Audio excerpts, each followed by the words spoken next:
Bienvenidos a otro video del canal, mi nombre es Alejandro D'Angelo y si todavía no te suscribiste, puedes hacerlo en el icono que aparece en la región inferior derecha de tu pantalla para suscribirte al canal, es de gran ayuda y me ayuda a continuar a realizar estos videos.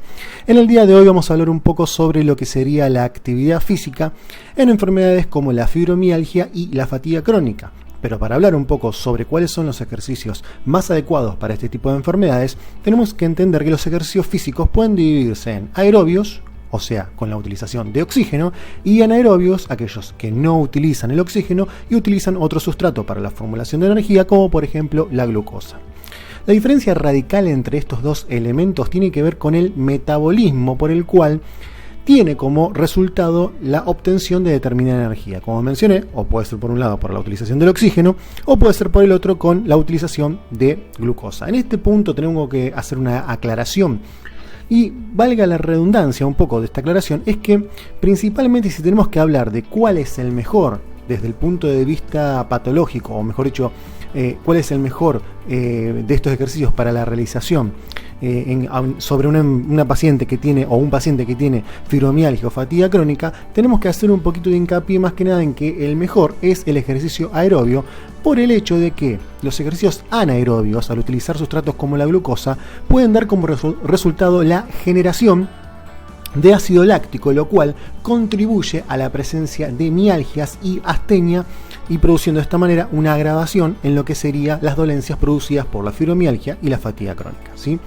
Entre los ejercicios aerobios más conocidos podemos encontrar el trotar o el correr, el nadar o el hecho de andar en bicicleta. Y entre los ejercicios anaerobios podemos encontrar como más frecuente el levantamiento de pesas, ¿sí?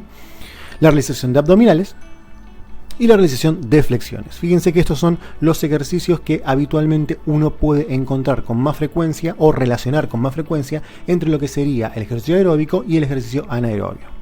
La diferencia radica principalmente en el hecho de que los ejercicios aeróbicos requieren de una realización de este ejercicio por un periodo prolongado de tiempo, a diferencia de los anaerobios, que realiza una gran cantidad de esfuerzo físico en un periodo corto de tiempo, y es este hecho lo que, en cuanto a la fisiología, produce que se utilice o con más rapidez la glucosa cuando se trata de un ejercicio de alto impacto pero de corta duración en el tiempo, o el oxígeno cuando requiere de una duración aún mayor, ¿sí? Más allá de lo que sería la intensidad del ejercicio físico.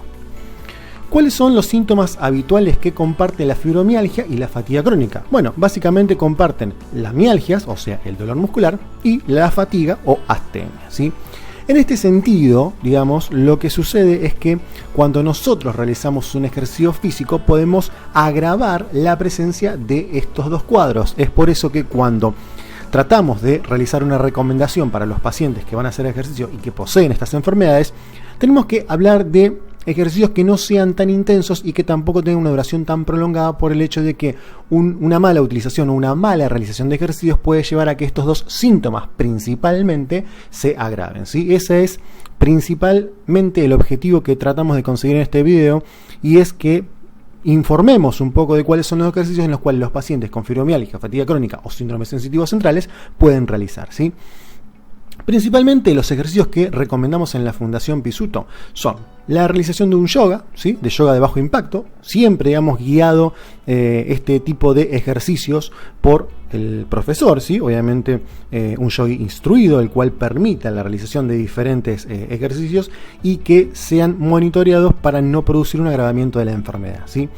El yoga generalmente es de una intensidad bastante baja, pero hay otro ejercicio que por ahí, si no es, digamos, correctamente guiado, puede, digamos, causar un daño, que es el pilates. Y en ese sentido, el pilates, al haber un poco más de variedad de lo que sería en cuanto a la relación con el yoga, si es de un impacto moderado o elevado, puede llegar a agravar estos síntomas, ¿sí? Es decir que, en ese sentido, digamos, el yoga es un poco, o mejor dicho, levemente superior en relación al pilates, está un poquito más recomendado para este tipo de patologías, pero el pilates no se queda atrás en ese sentido, y también es un ejercicio que es recomendado para los pacientes con fibromialgia o fatiga crónica, pero, digamos, siempre hablando del pilates de bajo impacto.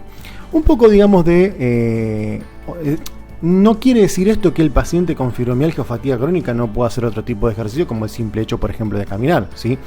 Otros ejercicios, digamos, también pueden ser aceptados, siempre monitoreados por el médico, como el hecho de caminatas cortas, a un ritmo medio-bajo, ¿sí?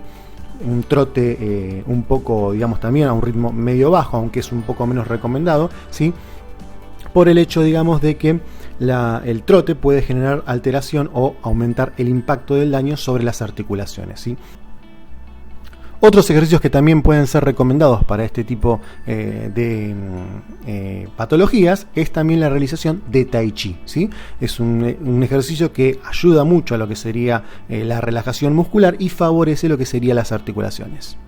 Espero que les haya gustado el video. Cualquier duda o pregunta pueden dejarlas en los comentarios. Muchísimas gracias.